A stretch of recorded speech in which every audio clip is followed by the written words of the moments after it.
મજામાં તો છે ને? સાઈડમાંથી બોલ, સાઈડમાં સેજ રહી. આંખમાં આંસુ સાથે પ્રભુ આપણાથી દૂર રહે તો માતા કેવી રીતે મજામાં હોય?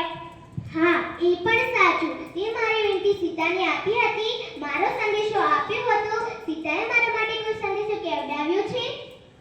હા પ્રભુ, એ વિનંતી તો માતાએ મને ઓળખ્યો, મારી સાથે વાત પણ કરી. માતાએ કહ્યું છે કે પ્રભુને કહેજે ચિંતા ન કરે. પણ સાચું કહું ને પ્રભુ, તો મને માતાની ખૂબ ચિંતા થાય છે. હનુમાન, તમે છેક ત્યાં જઈને આવ્યા તો પછી માતા સીતાને કેમ ન લાવ્યા? મેં માતાને કહ્યું કે તમે મારા ખભે બેસી જાઓ, હું તમને પ્રભુ પાસે લઈ જાઉં. માતાએ ના પાડી. માતાએ કહ્યું કે તું એક સંદેશો આણજે, તે તારું કામ પૂર્ણ કર્યું. જા, હું મારા સ્વામી શ્રી રામ સાથે જ આવીશ. ધન્ય માતા ધન્ય. પ્રભુ પર આપનો કેવો અટલ ભરોસો. પ્રભુ, આપણે ઝડપથી લંકા જવું જોઈએ. અત્યારે બધા રાવણ અને રાક્ષસો ખૂબ ગુસ્સામાં છે, કદાચ માતાને તકલીફ પણ આપે. હા હનુમાન, આપણે સૌ જલ્દી જ લંકા પહોંચીશું. તું સીતાની ચિંતા છોડી દે. આવા હજારો રાવણ કે લાખો રાક્ષસો સીતાનો વાળ પણ વાંકો નહીં કરી શકે. અમારું ના આડે તો ચોપડી લઈને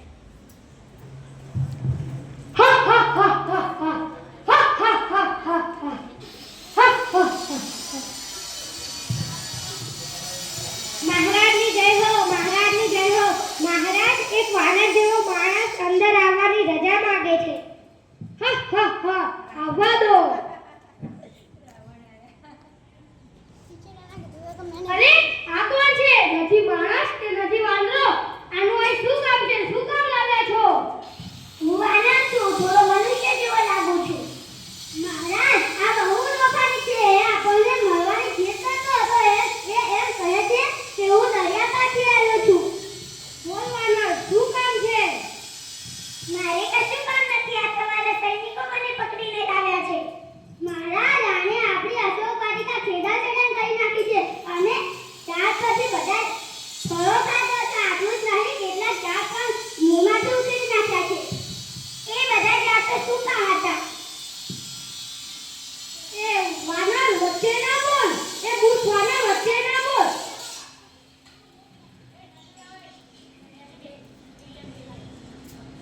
આસન બોલ.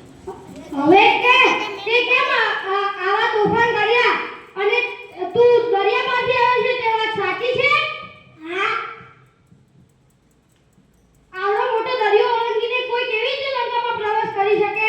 જો મહારાજ, એ ઝાડ હોય ને તો મને પણ તમારા મંત્રી બેઠા એમ આસન ઉપર બેસાડો, પછી કહું. તું એક તુચ્છ વાનર લંકાની રાજસભામાં આસન ઉપર બેસીશ? ના, હું પ્રભુ રામનો સેવક છું. રામદૂત તરીકે અહીં ઉપસ્થિત છું. અત્યારે તમારો મહેમાન ગણાવું છું. મહેમાનને આસન તો આપવું જ પડે ને. તારે જે કરવું હોય તે ઉભા ઉભા જ કર. ક્ષમા મહારાજ, આ અન્ય રાજ્યમાંથી આવ્યા છે. આપણા મહેમાન કહેવાય, એમને જેલમાં ન પૂરાય. હું આપને વિનંતી કરું છું કે એમને આસન પણ આપવું જોઈએ.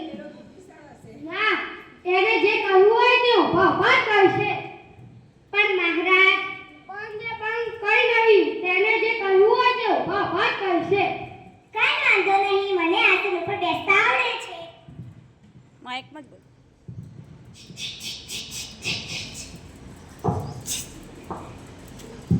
હમ ભાઈ જા. રાવણ હમ ભાઈ જા.